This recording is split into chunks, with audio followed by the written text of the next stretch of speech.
BCCI ने 2025-26 सत्र के लिए टीम इंडिया के सेंट्रल कॉन्ट्रैक्ट की घोषणा कर दी है।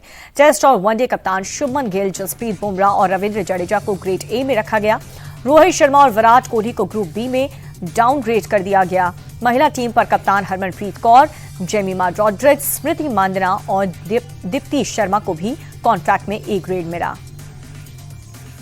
फ्लाइट में सफर करने वालों की मुश्किलें कम होने का नाम नहीं ले रही। मुंबई से गोवा के लिए उड़ान भरने वाली स्पाइस जेट की फ्लाइट में भी कुछ ऐसा ही देखने को मिला। तकनीकी खराबी के चलते फ्लाइट को 90 मिनट देरी से उड़ना पड़ा, लेकिन इस दौरान फ्लाइट्स में एसी बंद होने से यात्रियों को काफी दिक्कत हुई। इसे लेकर के यूबीटी नेता अंबादास दानवे ने केंद्र सरकार पर हमला बोला। एयरलाइंस कंपनी के खिलाफ कड़े एक्शन की डिमांड कर दी है। पंजाब में गैंगस्टर्स के खिलाफ पुलिस ने अपने अभियान को तेज कर दिया है। ऑपरेशन प्रहार के तहत जगह जगह छापेमारी चल रही है। पठानकोट जिले में गैंगस्टर्स से जुड़े 21 आरोपी दबोचे गए, जिनके पास से भारी मात्रा में हथियार और नकदी बरामद। पंजाब पुलिस राज्य के कई अन्य जिलों में भी छापेमारी करके गैंगस्टर्स के नेटवर्क को ध्वस्त करने की कोशिश में अभियान चला रही है। संसद में विपक्ष और सरकार के बीच गतिरोध बना हुआ है और आने वाले दिनों में सत्र ऐसे ही हालातों से गुजरेगा। अमित शाह और लोकसभा स्पीकर ओम बिरला के बीच 1 घंटे तक चली बैठक में विपक्ष की मांगों को मानने से इनकार कर दिया गया। ऐसा सूत्रों का दावा है। सरकार का रुख साफ है कि वो सत्र को हंगामे की भेंट कतई भी चढ़ने नहीं देंगे। लोकसभा में पूर्व आर्मी चीफ की किताब दिखा करके सवाल पूछने वाले राहुल गांधी की मुश्किलें बढ़ सकती हैं। अनपब्लिश्ड किताब को मंजूरी के बिना सार्वजनिक करने के आरोप में एफआईआर दर्ज की गई। दिल्ली पुलिस की स्पेशल सेल ने एफआईआर दर्ज की। किताब की पीडीएफ कॉपी बांटने के मामले में पुलिस जांच कर रही। लोकसभा की कार्रवाई में जारी गतिरोध के बीच विपक्ष स्पीकर ओम बिरला के खिलाफ अविश्वास प्रस्ताव ला सकता है। सूत्रों के मुताबिक खड़गे के घर पर राहुल गांधी के विपक्षी सांसदों के साथ हुई मीटिंग में यह फैसला लिया गया। विपक्ष का आरोप यह है कि सदन में उनके सांसदों को बोलने का मौका नहीं दिया जा रहा। यहां तक कि नेता प्रतिपक्ष राहुल को भी अपनी बात रखने नहीं दी जा रही। लिहाजा विपक्ष लोकसभा अध्यक्ष के खिलाफ अविश्वास प्रस्ताव लाएगा।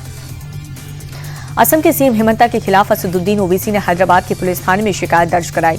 दरअसल कुछ दिन पहले स्थानीय बीजेपी हैंडल की तरफ से सीएम हेमंता का एक वीडियो जारी किया गया, जिसमें वो बंदूकतानी मियां भाई को चेता रहे हैं। ओवैसी को इसी वीडियो से ऐतराज है। उन्होंने इसे मजहबी नफरत फैलाने का पैंतरा बताया और सीएम के खिलाफ सख्त एक्शन की डिमांड की है। असम के मुख्यमंत्री के खिलाफ ओवैसी ने हैदराबाद में शिकायत की है और अब इसे लेकर के सीएम हेमंता का पहला रिएक्शन सामने आया। उन्होंने कहा कि वो बांग्लादेशी घुसपैठियों को खदेड़ने के लिए जेल जाने को भी तैयार हैं। हालांकि वीडियो को लेकर उन्होंने साफ कहा कि मुझे इसकी जानकारी नहीं है। सुप्रीम कोर्ट ने बंगाल में फाइनल वोटर लिस्ट जारी करने की डेडलाइन को 1 हफ्ते यानी कि 21 फरवरी तक बढ़ा दिया है। सुप्रीम कोर्ट ने कहा कि वोटर लिस्ट पर अंतिम फैसला ईआरओ ही लेंगे। पहले 14 फरवरी को फाइनल वोटर जारी होने थी लिस्ट। साथ ही चुनाव अधिकारियों को धमकाने का आरोप में बंगाल के डीजीपी को शो कॉज नोटिस भी जारी किया गया। मणिपुर में नई सरकार बनने के बाद एक बार फिर से हालात तनावपूर्ण हो चुके हैं। तस्वीरें उखरुल जिले की, जहां पर हथियारबंद उग्रवादियों ने कई मकानों को आग के हवाले कर दिया। हर तरफ धुएं का गुबार उठता दिख रहा है और ये घटना नगर समुदाय पर एक कथित हमले के बीच हुई। सरकार के प्रतिनिधि पर फिलहाल डैमेज कंट्रोल करने की कोशिश में लगे हैं। इलाके में धारा 144 लागू कर दी गई। महाराष्ट्र जिला परिषद और पंचायत समिति चुनाव में मायावती का दबदबा देखने को मिला। 12 जिला परिषद में 11 पर मायावती में जीत कायम की। केवल 1 सीट पर शरद गुट को जीत मिली और वहीं 125 पंचायत समिति में 103 पर मायावती का दबदबा रहा और इस चुनाव में भी मायावती की आंधी के आगे महाविकास अघाड़ी पिछड़ा नजर आया। महाराष्ट्र के पालघर जिले की तलसारी में एक बड़ा हादसा होने से टल गया और यहां पर एक अनियंत्रित टैंकर अचानक से होटल में जा घुसा, जिसके बाद होटल में अफरा तफरी मच गई। तस्वीरों में एक शख्स टैंकर के सामने आते ही भागता हुआ नजर आया। गनीमत ये रही कि हादसे के वक्त होटल में लोगों की मौजूदगी बेहद कम थी, वरना कई लोग इसकी चपेट में आ सकते थे। पंजाब के लुधियाना में हथियार के दम पर महिलाओं के साथ दिन दहाड़े लूट की गई।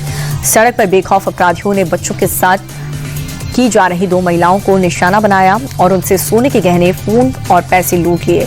महिलाओं के विरोध करने पर भी भीड़ ने उनकी मदद नहीं की। तस्वीरों में लुटेरे की करतूत साफ नजर आ रही है। बाहरी दिल्ली के बवाना में एक प्लास्टिक व्यापारी की दिन दहाड़े हत्या से पूरा इलाका दहशत में है। बाइक सवार 3-4 बदमाशों ने व्यापारी का पीछा करके ताबड़तोड़ गोलियां बरसाई, जिससे व्यापारियों की मौके पर ही मौत हो गई। पुलिस सीसीटीवी फुटेज खंगाल रही है, आरोपियों की तलाश में जुटी है। हत्या के पीछे आपसी रंजिश या फिर कारोबारी विवाद की आशंका पर जांच जारी है। देहरादून में एक तेज रफ्तार पिकअप ट्रक का कहर देखने को मिला। सीसीटीवी में 2 लोग फोन पर बात करते हुए नजर आ रहे हैं। तभी अचानक से ट्रक ने खड़ी कार में टक्कर मार दी। गनीमत ये रही कि कोई भी शख्स इस ट्रक की चपेट में नहीं आया। वरना एक बड़ा हादसा भी हो सकता था।